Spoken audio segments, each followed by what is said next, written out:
नमस्कार दोस्तों, आपका स्वागत है अपनी YouTube चैनल PFP में। आज हम एम्बर एंटरप्राइजेस के बारे में चर्चा करने वाले हैं। बिजनेस को समझेंगे, फंडामेंटल्स को समझेंगे और लास्ट में डिस्कस करेंगे कि इन्वेस्ट करना चाहिए या नहीं करना चाहिए। तो सबसे पहले कंपनी की वेबसाइट को विजिट करते हैं और समझने की कोशिश करते हैं कंपनी काम क्या करती है। तो कंपनी काम करती है air conditioner OEM ODM industry में। बहुत ही सिंपल है, जब भी आप कोई AC खरीदते हैं तो जो यूनिट आते हैं वो खुद कंपनी नहीं बनाती है, कॉन्ट्रैक्ट दिया जाता है। एम्बर एंटरप्राइजेस जैसे कई कॉन्ट्रैक्ट मैन्युफैक्चरर हैं जो कि कॉन्ट्रैक्ट पर यूनिट्स बनाते हैं, कंपनी को बेच देते हैं और वो कंपनी अपने हिसाब से कुछ माइनर चेंजेस करते हैं और अपने नाम पर वो यूनिट बेच देते हैं। इसे कहा जाता है ODM यानी कि ओरिजिनल डिजाइन मैन्युफैक्चरिंग, या फिर इसे प्राइवेट लेबलिंग भी कहा जाता है। इसके अलावा RACs में भी डोमिनेंट प्रेजेंट है। RAC का मतलब है रेफ्रिजरेशन और एयर कंडीशनर। बिजनेस प्रोफाइल के बारे में चर्चा करेंगे तो ज़्यादा अच्छे से पता चलेगा। प्रोडक्ट्स आप देख पाएंगे, रूम एयर कंडीशनर है, AC कंपोनेंट्स है, नॉन AC कंपोनेंट्स में भी कामकाज हमें दिखाई पड़ता है। इसके अलावा मोबाइल एयर कंडीशनर्स में भी कामकाज है, जैसे कि रेलवे एयर कंडीशनर्स हो गया, मेट्रो हो गया, बस एयर कंडीशनर्स हो गया, या फिर डिफेंस एंड टेलीकम्युनिकेशंस हो गया। तो ये जितना भी बिजनेस है ये एम्बर के अंडर नहीं आता। एक्चुअली एम्बर की जो सब्सिडरी है सिडवा रेफ्रिजरेशन लिमिटेड, इसके अंदर काम का जाता है। एट लास्ट एम्बर ग्रुप की कंपनी है, लेकिन जो ब्रांड नेम है थोड़ा सा अलग हो जाता है। ये जितना कामकाज है एम्बर एंटरप्राइजेस के अंडर आता है। रिसेंटली कंपनी के कॉन्सोलिडेटेड परफॉर्मेंस आए हैं, इसे एक बार देख लेते हैं। रेवेन्यू आपको ईयर ऑन ईयर बेसिस पे 22% बढ़ता हुआ नजर आता है, बहुत ही अच्छी बात है। ऑपरेटिंग एबिटा के बारे में बात करें तो 24% का जंप है, बहुत ही अच्छी बात है। और मार्जिन भी आप देख पाएंगे 9% से बढ़कर 9.2% हो चुका है, बहुत ही अच्छी बात है। प्रॉफिट आफ्टर टैक्स के बारे में बात करें तो 22% की बढ़ोतरी दिखाई पड़ती है और जो मार्जिन है वो 4.8 ही हमें दिखाई पड़ता है। यहाँ पर जो अच्छी बात दिखाई पड़ती है कि पूरा का पूरा जो इंडस्ट्री है वो नॉर्मलाइज हो चुका है इन्वेंट्री लेवल्स पर, क्योंकि रिटेल से और OEM डिमांड बहुत ही अच्छी देखने को मिल रही है। डिमांड मेट्रो और टियर 1 सिटीज में थोड़ी सा रेजिलियंस फेस कर रही है, लेकिन ओमनी चैलेंज प्रेजेंस की वजह से हमें टियर 2 और टियर 3 सिटीज में AC की डिमांड बढ़ती हुई नजर आई है। ओमनी चैनल का मतलब है कि जो दुकानें होती है वहां पर भी कामकाज होता है और ऑनलाइन कामकाज भी आपको दिखाई पड़ता है। ब्रिक एंड मॉर्टर भी है और ऑनलाइन भी है। ऑपरेटिंग एबिटा आपने 147 करोड़ का देखने को मिला है। और कंपनी ने जो बहुत ही अच्छी बात की है वो है कि जो रॉ मटेरियल का कॉस्ट फिलहाल आपको बढ़ता हुआ नजर आता है वो पास ऑन कर दिया है, जिसके कारण ऑपरेटिंग एबिटा मार्जिन आपको सस्टेन होता हुआ नजर आया। इसीलिए मैंने आपको बताया बहुत ही अच्छी बात है कि मार्जिन सस्टेन हुआ है, क्योंकि फिलहाल कॉमोडिटी साइकिल एकदम बुल रन में चल रही है। जितनी भी कंपनीज है उनको ये प्रॉब्लम्स फेस करनी पड़ती है, उनका मार्जिन कॉन्ट्रैक्ट ना हो जाए ये टेंशन बना रहता है। लेकिन एम्बर एंटरप्राइजेस ने ये जो रॉ मटेरियल के प्राइसेस बढ़ चुके हैं वो पास ऑन कर दिया अपने कस्टमर्स को, इसलिए अपना मार्जिन सेव कर लिया है, बहुत ही अच्छी बात है। कंसोलिडेटेड परफॉर्मेंस पूरे फाइनेंशियल ईयर को अगर हम कंपेयर करते हैं तो रेवेन्यू में आपको गिरावट नजर आती है, ऑपरेटिंग एबिटा में गिरावट नजर आती है, प्रॉफिट आफ्टर टैक्स में गिरावट है, और इतना ही नहीं मार्जिन में भी आपको गिरावट नजर आती है जब हम दोनों फाइनेंशियल ईयर को कंपेयर करते हैं, FY20 और FY21। प्रॉफिट आफ्टर टैक्स आप देख पाएंगे वैसे भी ज्यादा नहीं था, 4.1% था, लेकिन वो भी कम होकर आपको 2.7% होता हुआ नजर आता है। उसका रीजन है कोविड-19 का इंपैक्ट हमें पड़ता हुआ नजर आया। नेशन वाइड लॉकडाउन देखने को मिला था, जिसके कारण सेल्स हमें कम होते हुए नजर आए थे, लेकिन जैसे जैसे फेज्ड मैनर में रेस्ट्रिक्शन ईज ऑफ होते हुए नजर आए, डिमांड हमें बढ़ती हुई नजर आई थी। लेकिन फिलहाल फिर से जो सेकेंड वेव है उसके कारण हमें प्रॉब्लम्स देखने को मिल जाती है। इन्वेंट्री डिमांड भी नॉर्मल सी की तरफ जाती हुई नजर आती है। और फिलहाल जो रेफ्रिजरेंट फील्ड एयर कंडीशनर पर इंपोर्ट बैन लगा है उसने बहुत सारी अच्छी अपॉर्चुनिटीज क्रिएट की है डोमेस्टिक मैन्युफैक्चरर्स के लिए। ऑलरेडी 6 नए कस्टमर साइन भी कर लिए हैं, बहुत ही अच्छी बात है। आपने देखा कि जो मार्जिन में हमें ड्रॉप देखने को मिला ऑपरेटिंग मार्जिन में और प्रॉफिट आफ्टर टैक्स के मार्जिन में, उसका मेन रीजन है D operating leverage playing out by peak summer season in Q1 financial 21। आपको पता है कि Q1 ही ऐसा समय होता है जब गर्मी बहुत ज़्यादा होती है, तब एसीज की डिमांड बहुत ही ज़्यादा होती है, लेकिन लॉकडाउन भी तभी था तो इनके बिजनेस पर हमें इंपैक्ट पड़ता हुआ नजर आया। रेवेन्यू मिक्स के बारे में बात करें तो फाइनेंशियल ईयर 20 और फाइनेंशियल ईयर 21 को कंपेयर करते हैं तो एक क्लियर चीज़ हमें पता चलती है कि RAC पर ज़्यादा डिपेंडेंसी थी 61% की, लेकिन वो थोड़ा सा कम हो चुका है, 55% हो चुका है। और कंपोनेंट से भी हमें इंक्रीज देखने को मिला, 39% से बढ़कर 45% होता हुआ नजर आता है। ये एक अच्छी बात बनकर आती है। डाइवर्सिफाइड होना बहुत ही जरूरी है। पहले भी कोई बहुत ज्यादा डिपेंडेंसी नहीं थी, ऑलमोस्ट 39% कहीं और से आ ही रहा था तो टेंशन वाली बात नहीं थी, लेकिन ये हमें 45-55 होता हुआ नजर आया है, तो ओवरऑल एक अच्छी बात बनकर आती है। RAC बिजनेस के बारे में बात करें तो RAC बिजनेस में आप देख पाएंगे फिलहाल यहाँ पर आपको डिप देखने को मिल जाता है। रेवेन्यू में आपको गिरावट नजर आ रही है, कोविड-19 का इंपैक्ट देखने को मिला। जैसे कि मैंने आपको बताया,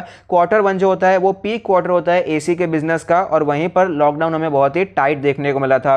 कंपोनेंट्स के बारे में बात करें तो कंपोनेंट्स का जो बिजनेस है, कंपोनेंट्स और मोबिलिटी एप्लीकेशन, उसने तकरीबन 40% का कंट्रीब्यूशन किया है, बहुत ही अच्छी बात है। और कंपनी जो ऑप्टिमिस्टिक व्यू रख रही है, ये भी एक अच्छी बात है कि नए कस्टमर्स ऐड होंगे और नए ज्योग्राफीज में यानी कि नए एरियाज में कंपनी एंटर हो पाएगी और ऑर्डर बुक हमें स्ट्रांग होती हुई भी नजर आएगी। कोविड-19 की वजह से इकोनॉमी आपको ठंडी पड़ती हुई नजर आई है। उसका इंपैक्ट यहाँ पर यह दिखाई पड़ता है कि जो वर्किंग कैपिटल साइकिल है वो बढ़ता हुआ नजर आया। अब FY20 को और FY21 को आप कंपेयर कर सकते हैं। यहाँ पर वर्किंग कैपिटल डेज हमें बढ़ते हुए नजर आते हैं, यानी कि पैसे आपको ज़्यादा देर तक ब्लॉक रखना पड़ रहा है। जो माल तुरंत बनता था, तुरंत बिक जाता था, फिर से बनता था, तुरंत बिक जाता था, ये फिलहाल नहीं हो पा रहा है, थोड़ा सा स्लो हो चुका है। ये कामकाज हमें यहाँ पर थोड़ा सा अच्छा दिखाई नहीं पड़ता। ROC के बारे में बात करें, ROE के बारे में बात करें तो यहाँ पर भी भारी गिरावट है। कोविड का इंपैक्ट आपको क्लियरली दिखाई पड़ता है। 18.5 से गिरकर 9.3% हो चुका है। ROE के बारे में बात करें तो 15.1 से 5.9 का ROE हमें दिखाई पड़ता है। तो ऑफकोर्स ये अच्छे नंबर्स हमें दिखाई नहीं पड़ते हैं, लेकिन ये क्या है, फाइनेंशियल ईयर 21 को कंपेयर किया है, पूरा फाइनेंशियल ईयर यहाँ पर इंक्लूड किया है, जहाँ पर वो 2-3 क्वार्टर वो भी थे जहाँ पर बहुत ही बुरी सिचुएशन देखने को मिली। लेकिन हमने देखा कि क्वार्टर 4 का जो नंबर्स आया है अच्छा देखने को मिला, तो ये जो प्री कोविड लेवल पर बिजनेस था वहाँ पर पहुँचता हुआ नजर आता है। सेल्स ग्रोथ के बारे में बात करें तो पिछले 5 सालों में 22.66% की शानदार सेल्स ग्रोथ हमें दिखाई पड़ती है। हाई ग्रोथ कंपनी दिखाई पड़ रही है। प्रॉफिट ग्रोथ के बारे में बात करें तो 37.47% का 5 ईयर ग्रोथ है, बहुत ही अच्छी बात है।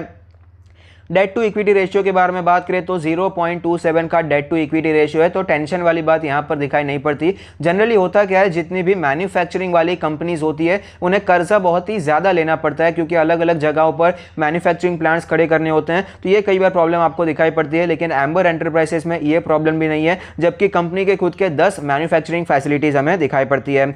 शेयर होल्डिंग पैटर्न के बारे में बात करें तो टोटल प्रमोटर होल्डिंग है 40.27%, जिसमें से कुछ भी प्लेज नहीं है। FII के पास 28.06% का स्टेक है, पब्लिक के पास 24.05% का, DII के पास 7.62% का स्टेक हमें दिखाई पड़ता है। कंपनी के बारे में बात हो गई है, अब स्टॉक के बारे में चर्चा करते हैं। स्टॉक का लास्ट ट्रेडेड प्राइस है 2755, जो कि 0.73% ऊपर है। 9200 करोड़ की मार्केट कैप है, एक mid cap company, 0 dividend yield है, 155 का इंडस्ट्री का PE रेशियो, और एम्बर एंटरप्राइजेस का स्टैंड अलोन 180 है और कंसोलिडेटेड हमें 115 दिखाई पड़ता है। प्राइस टू बुक रेशियो के बारे में बात करें तो 5.66 का प्राइस टू बुक रेशियो चलता हुआ नजर आता है।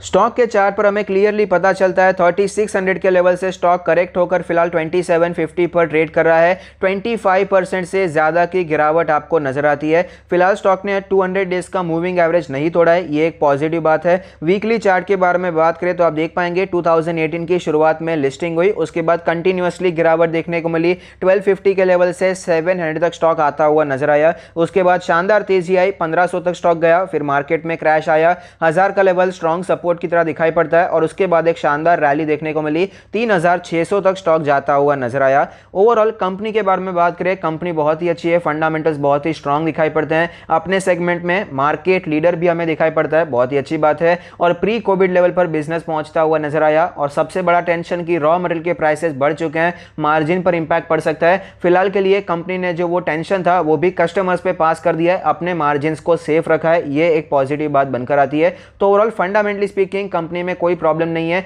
लेकिन एक चैलेंज कोरोना वायरस है, जो कि फिलहाल पूरे स्टॉक मार्केट के लिए, पूरी दुनिया के लिए सेम चैलेंज हमें दिखाई पड़ता है। अगर वापस कोरोना के केसेस आपको बढ़ते हुए नजर आते हैं तो यहां पर आपको प्रॉब्लम दिखाई पड़ सकती है। फिलहाल वो प्रॉब्लम दिखाई भी पड़ती है, जिसके कारण आपको स्टॉक में ऑलरेडी अच्छा खासा करेक्शन भी देखने को मिल चुका है, तो ये एक प्रॉब्लम है। इसके अलावा मेरे हिसाब से एक और प्रॉब्लम है वैल्यूएशन का प्रॉब्लम। वैल्यूएशन बहुत ही ज्यादा महंगा हो चुका है और सिर्फ एम्बर एंटरप्राइजेस का नहीं, पूरे सेक्टर का वैल्यूएशन ज्यादा हो चुका है। उसका बेसिक रीजन ये है कि इंडिया में मैन्युफैक्चरिंग को प्रमोट किया जा रहा है। जितनी भी कंपनीज हैं इंडिया में मैन्युफैक्चरिंग करती है, उसे कई फायदे दिए जा रहे हैं। आपने देखा वो इंपोर्ट बैन हो गया है, ये सबका फायदा एम्बर एंटरप्राइजेस जैसी कंपनीज को होता हुआ नजर आता है। आत्मनिर्भर भारत का जो नारा है, इसके कारण बहुत ही अच्छा फायदा हो रहा है। और सिर्फ एम्बर नहीं, और भी कई स्टॉक्स हैं, एम्बर हो गया, डिक्सॉन टेक्नोलॉजीज हो गया, पॉलीकैब है, हैवेल्स है, क्रॉम्पटन ग्रीव्स है, ऐसे जितने भी स्टॉक हैं जो कि इंडिया में मैन्युफैक्चरिंग करते हैं उनको अच्छा फायदा हुआ, स्टॉक में अच्छी तेजी देखने को मिली, जिसके कारण वैल्यूएशन बहुत ही ज़्यादा महंगा हो चुका है। इसमें कोई डाउट नहीं है कि जो स्टेप्स लिए जा रहे हैं बहुत ही अच्छे और इन कंपनी को फायदा भी होगा, लेकिन जो फायदा 3-4 साल में होगा वो सभी का सभी जो प्राइस है वो अभी के अभी उन्होंने एडजस्ट कर दिया। मार्केट ने इतनी तेजी ला दी है, 3 गुना स्टॉक होते हुए नजर आते हैं, तो वैल्यूएशन करंटली बहुत महंगे हो जाते हैं जो कि सस्टेन करना कई बार मुश्किल हो जाता है। इसीलिए स्टॉक में फिलहाल आपको गिरावट भी नजर आ रही है। मैन्युफैक्चरिंग कंपनीज में 100 से ज्यादा का पी रेशियो सस्टेन करना बहुत बार मुश्किल हो जाता है, तो यहां पर भी कुछ ऐसी स्थिति देखने को मिली। 180 का पी रेशियो आपको स्टैंड अलोन पे दिखाई पड़ता है, तो ऑफकोर्स ये सस्टेन नहीं हो पाएगा, जिसके कारण गिरावट हो रही है। तो आप खरीदारी के बारे में सोच सकते हैं, क्योंकि एट लास्ट ये जो आत्मनिर्भर भारत का प्रोजेक्ट चल रहा है बहुत ही अच्छा है और कंपनीज को लॉन्ग टर्म में अच्छा फायदा देखने को मिलेगा। अगर आपका व्यू 5 साल 10 साल का है तो आप इसमें इन्वेस्ट कर सकते हैं। High growth mid cap company बनकर आती है, हमने देखा सेल्स ग्रोथ कितना अच्छा है, प्रॉफिट ग्रोथ कितना अच्छा है, और आगे फ्यूचर में भी आपको 15% से ज्यादा का ऑलमोस्ट 20% के आसपास का रेवेन्यू ग्रोथ आप एक्सपेक्ट कर सकते हैं, प्रॉफिट ग्रोथ यहां पर एक्सपेक्ट किया जा सकता है। तो यहां पर आप लॉन्ग टर्म के लिए निवेश करने के बारे में सोच सकते हैं, लेकिन वैल्यूएशन का हमेशा आपको ध्यान रखना चाहिए। जो लेवल मेरे हिसाब से अभी फिलहाल ठीक दिखाई पड़ता है वो है 2500 के आसपास का लेवल। उसका एक रीजन ये है कि 50 वीक्स का मूविंग एवरेज 2500 पर बनकर आता है और 2500 पर स्टॉक ने कंसोलिडेशन भी दिखाया है। पहले भी कई बार हमें स्टॉक यहां पर कंसोलिडेट होता हुआ नजर आया, तो ये जो पूरा जोन है बहुत ही अच्छा जोन बनकर आता है जहां पर आप निवेश करने के बारे में सोच सकते हैं।